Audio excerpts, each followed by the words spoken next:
በዚች እጅግ ሰላማዊ በምትባል ደሴት ላይ ልጇንና ቤተሰቧን ይዛ የምትኖር ዝምተኛ እናት ለዓመታት እውነተኛና አስፈሪ ማንነቷን ደብቃ ብትቆይም ጨካኝ ባህር ወንበዴዎች ቤቷ ድረስ መጥተው ልጇን ሊነኩባትና ሰላሟን ሊያደፈርሱ ሲሞክሩ ግን ያማንም ሊያቆም የማይችለውና በመላው ካሪቢያን ስሟ ሲነሳ የሚንቀጠቀጡለት ብሌዲ ሜሪ የተባለው ደም አፋሳሽ ማንነቷ በታላቅ ቁጣ ተቀስቅሷል።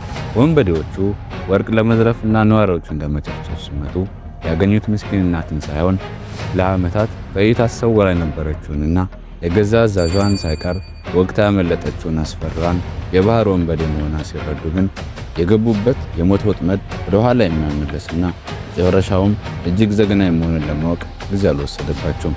ታዲያ ይህች አንዲት ሴት በመቶዎች የሚቆጠሩ የታጠቁ ወንበዴዎችን ብቻዋን እንዴት ተጋፈጠቻቸው? ለዓመታት የቀበረችው ሲያስፈሪ ምስጢር ምንድን ነው? ይህን የሚዳስሰው አጓጊና ልዩ ታሪክ አብረን እስከ መጨረሻው እንይ። ታሪኩ የሚጀምረው በ1846 ዓ.ም የባህር ላይ ወንበዴዎች ዘመን በማክተም ላይ በነበረበት ወቅት ሲሆን ጨካኙ ካፒቴን ኮነር የሚመራው ግዙፍ መርከብ አንዲትን ትንሽ የንግድ መርከብ አድኖ በመያዝ ሰራተኞችን በመጨፍጨፍ ይጀምራል። በዚህ መሃል የመርከቧ ካፒቴን ቡድን መርከቡ የመጣበትን ቦታ ለመደበቅ ሲል የጉዞ ማስታወሻ ደብተሩ እንዲቃጠል ቢያዝም ወንበዴዎች ግን መርከቧን ተቆጣጥረው ቦደንን ካቆሰሉት በኋላ በቁጥጥር ስር ያውሉታል። ቦደን ከቆሰሉበት ነቅቶ ራሱን በመኮንን ሲያገኘው ካፒቴን ኮነር የራሱ ምልክት ያለበትን አንድ የወርቅ ዝባጭ ያሳየው ይህን ወርቅ ከየት እንዳመጣው በጥያቄ ያፋጥጠዋል። ቦደን ዝምታም ቢመርጥም ወንበዴዎቹ ግን ሳይቃጠሉ የተረፉ ወረቀቶችን በመፈተሽ መርከቧ የመጣችው ኬማን ብራክ ከምትባል ደሴት መሆኑን ስለሚረዱ ኮነር ወዲያውኑ ወደ ደሴቱ እንዲጓዝ ያዛል። ከ6 ቀናት በኋላ በኬማን ብራክ ደሴት ላይ ኤርሳል ባሏ ቦደን ከባህር የሚመለስበትን ቀን በጉጉት ሲጠብቅ እንመለከታለን። ምክንያቱም ባሏ ከሄደ 59 ቀናት አልፎት ነበር። በዚህ መሃል እህቷ ኤልዛቤት ከምስጢራዊ ፍቅረኛዋ ከዌስትን ጋር ለመጥፋት እያሰበች ቢሆንም ኤርሴል ግን ቤቷ በጠላቶች እንዳይደፈር የዘረጋችው የወጥመድ ደወል ሲጮህ በመስማቷ አደጋው መቃረቡን ትረዳለች።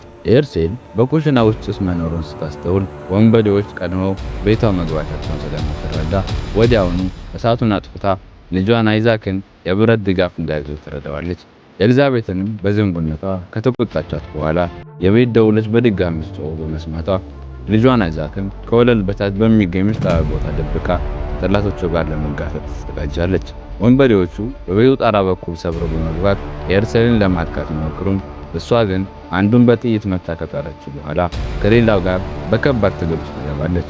ሆኖም ግን ወንበዴዎቹ በቁጥር ስለሚበልጧት ክፉኛ ከደበደቧት በኋላ ስካውት የተባለው መሪያቸው ወርቁን ፍለጋ ቤቱን ቢተረማምሰውም ጥቂት ሳንቲሞችን ብቻ በማግኘቱ ኤርሴልን በጭካኔ እንዳሰቃየ ታዘዘ። ካፒቴን ኮነር በደሴቱ የባህር ዳርቻ ላይ እንደደረሰ የአካባቢውን አስተዳዳሪ በመግደል በነዋሪዎች ላይ ሽብር ይፈጥራል። በዚህም የተደናገጡት ሰዎች በፓስተር ብራድሊ አማካኝነት ወደ ቤተክርስቲያን በመሄድ ተደብቀው ይቆያሉ።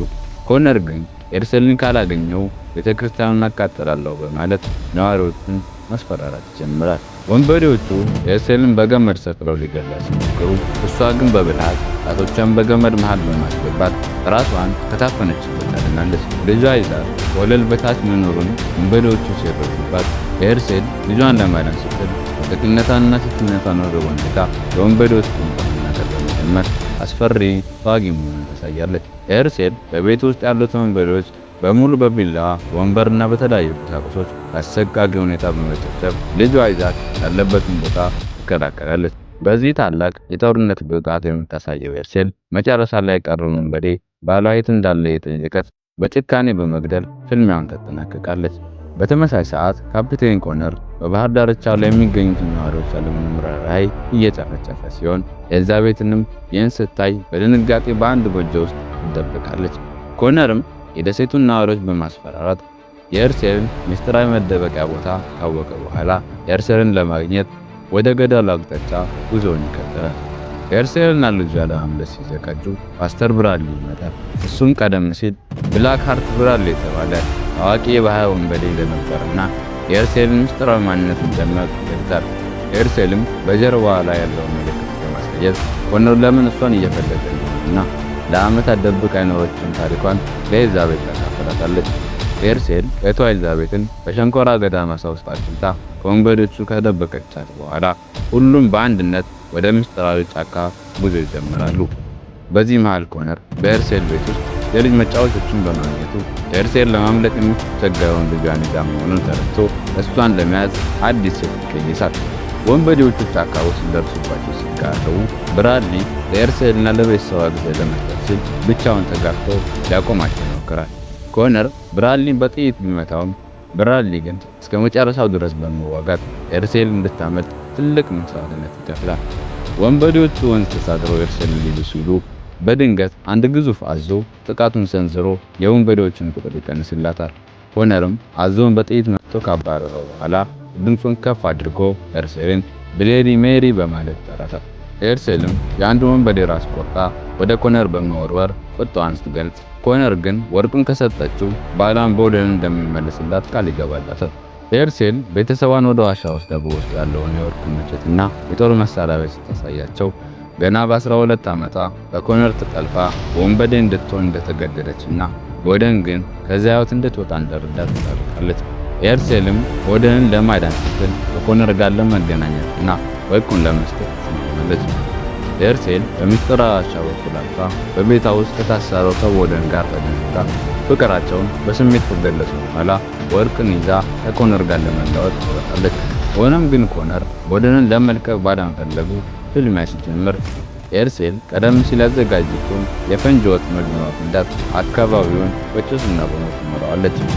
በፍንዳታው መሃል ኮነር ቦደንን በጭው ሕይወቱ ቢገለውም ኤርሴል የቀሩትን ወንበዴዎች በሙሉ በዋሻ ውስጥ ባዘጋጀችው ወጥመድ አንድ በአንድ ታጠፋቸዋለች።